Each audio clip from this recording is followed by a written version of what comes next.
The discussion surrounding this season's Rookie of the Year award has reached a critical juncture, with compelling arguments emerging that challenge the conventional narrative. While Paige Bueckers entered the season as the overwhelming favorite, requiring little more than basic participation to secure the honor, recent developments suggest Sonia Citron presents a stronger case for the prestigious recognition. Citron currently stands on the verge of achieving a rare statistical milestone, approaching the exclusive 50-40-90 club that has only been reached once before in league history by Elena Del Don. This remarkable shooting efficiency demonstrates a level of precision that few rookies have ever displayed during their inaugural campaigns. The Washington Mystics significantly downsized their roster during the offseason, releasing numerous veterans and accumulating draft picks rather than pursuing immediate competitiveness. Despite these apparent rebuilding moves, the franchise has dramatically improved upon their previous season's 14-1-26 record, already surpassing that win total with 15 victories and counting. This transformation occurred primarily due to individual excellence rather than organizational upgrades. Multiple factors contribute to Washington's unexpected success. Shakira Austin's defensive improvements have provided valuable interior presence, establishing her as a clear third option in rookie rankings discussions. However, the primary catalyst remains Citron's exceptional performance levels throughout various game situations. Statistical comparisons reveal interesting disparities between the leading candidates. Bueckers has attempted approximately 50 additional field goals while producing nearly identical point totals, highlighting efficiency concerns. Look at these two games last night. The Dallas Wings versus the Vegas Aces. They're like, oh, Paige's carry job is, Paige is carrying like nothing. Nobody else is doing anything on the team. Like my mighty Segrist had 23 points. Paige had 18 points on 18 shots. Like, I'm sorry, that's every game for Paige Bueckers. 18 on 18 shots. 29 on 21 shots. 0 3-pointers made. Like, she went 2 of 4 from 3 against the Mystics. Fair enough.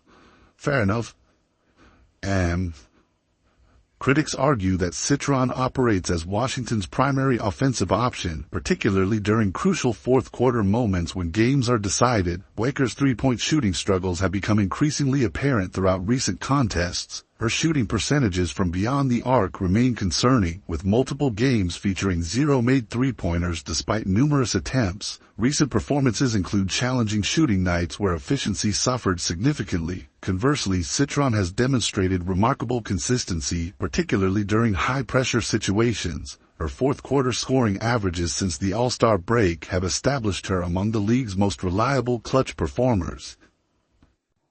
17 on 9 shots goal, 15, 21, 16 on 19 shots against the Indiana Fever, 8 of 18, 6 of 19. She just doesn't shoot the three ball even. Whereas if you look at Sonia Citron again against the LA Sparks willed them to a win. 24 points, 10 in the fourth quarter.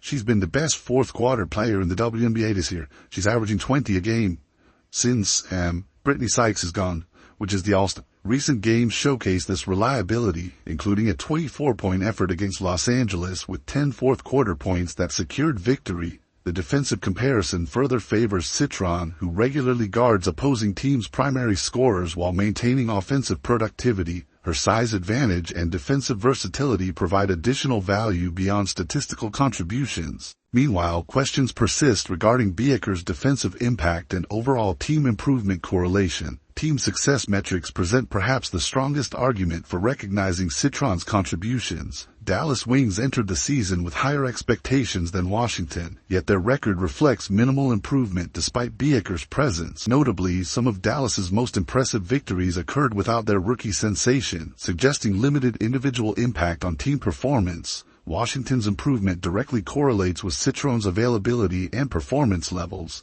Her absence creates noticeable gaps in offensive production and defensive stability, demonstrating genuine irreplaceability. Recent contests highlight this dependency, as her scoring surges often coincide with team victories. Efficiency statistics strongly support Citron's candidacy across multiple recent performances. Games featuring exceptional shot-making percentages while maintaining high volume demonstrate rare combination skills typically associated with veteran players rather than first-year professionals. Her recent shooting displays include multiple contests with outstanding three-point accuracy on significant attempts. Awards voting historically considers various factors beyond pure statistical production. However, traditional metrics favor candidates who demonstrate clear improvement correlations with team success. The disparity between preseason expectations and actual results creates an interesting dynamic regarding narrative influence versus performance evaluation. Historical context suggests rookie recognition typically aligns with predetermined favorites rather than season-long excellence. She's the one coming up down the stretch of big plays, whether it be on defense, whether it be on offense with passing, whether it be hitting big shot after big shot. Like Sonia's last couple of games, 4 of 13 against the Valkyries lost. Bad game. But, she had 3 points or something going into the fourth quarter, and she had 12 points and hit back-to-back threes to make it a 2-point game and bring them back into the game. Like, even on a bad game, she's tarrying them. She's keeping them. Previous examples demonstrate how early season betting odds often predict eventual winners regardless of competitive developments throughout the campaign. Current odds heavily favor Bueckers despite statistical and team success arguments supporting alternative candidates. Comparative analysis with recent rookie classes reveals interesting parallels and distinctions. Previous winners demonstrated various combinations of individual statistics, team improvement, and narrative appeal. The current race features unique circumstances where expected outcomes may not align with performance-based evaluation. All WNBA team selections present additional complications as recognition often extends beyond rookie-specific honors. Established veterans with superior team records and statistical production compete for limited spots, creating scenarios where rookie impact may be undervalued relative to experienced players' contributions. The efficiency versus volume debate continues influencing perception regarding rookie contributions. Traditional box score statistics may not fully capture defensive impact, clutch performance, or teammate improvement facilitation. Advanced metrics and situational statistics provide additional context for evaluating overall value. 6 straight. And losing 6 straight still gives us a puncher chance at the playoffs. You got 3 games below 500. It just means that I think beating the Sky and the Mystics in our last 3 games is a key. And then last game of the season, when the Lynx have all their players rested, we might need to win that game. Like, I think it's going to be like that. Like last year when the Dallas or the Atlanta Dream needed to beat the Liberty in the last game of the season to make the playoffs, and market expectations significantly shape preseason narratives, creating momentum that often persists regardless of actual performance developments. Media coverage patterns and fan engagement levels frequently correlate with predetermined storylines rather than objective season-long evaluations. International comparisons with previous exceptional rookies highlight the rarity of immediate impact players. Historical precedents include multiple All-Star selections, MVP consideration, a last game of the season made the playoffs, and what we saw was the Liberty we saw Liberty rest their stars in the Dream one. But the Fever are playing the Lynx, the Storm, the Sparks, the Valks, the Mystics, Rosetta Mercury in their next 6 games. Like, if the Fever can come out of those 6 games above 500, which means they go 2-4. Like, if they go 2-4 in those 6 games, that should be seen as a W, as a win.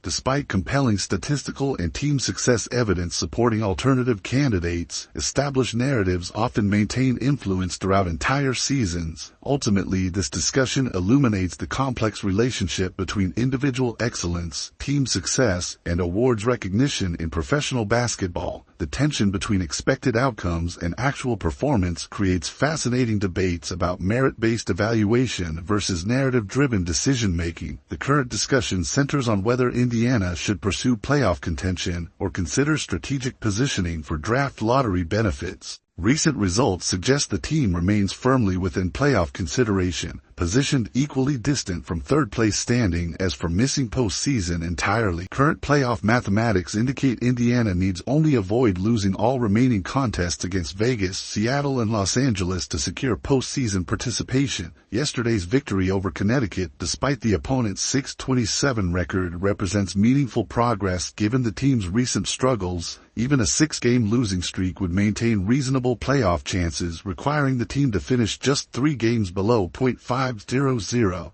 Key upcoming matchups include games against Chicago and Washington, both viewed as winnable contests. The season finale against Las Vegas presents potential complications if the Aces rest primary players, similar to Atlanta's playoff-clinching victory over New York when Liberty starters were held out last season. The remaining schedule features challenging opponents: Las Vegas, Seattle, Los Angeles, Dallas, Washington, and Phoenix. Managing a 2-4 record through these 6 games would constitute acceptable performance given the competition level. Minnesota currently operates as Courtney Williams' team without Nafisa Collier, and Williams represents one of the league's most competitive players who will likely target strong performances against Indiana.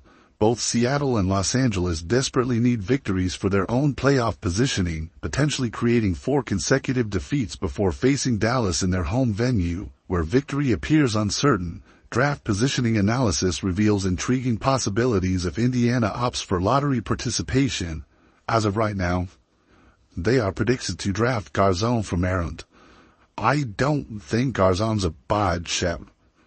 And I think when it's all said and done, like, this mock draft is wild.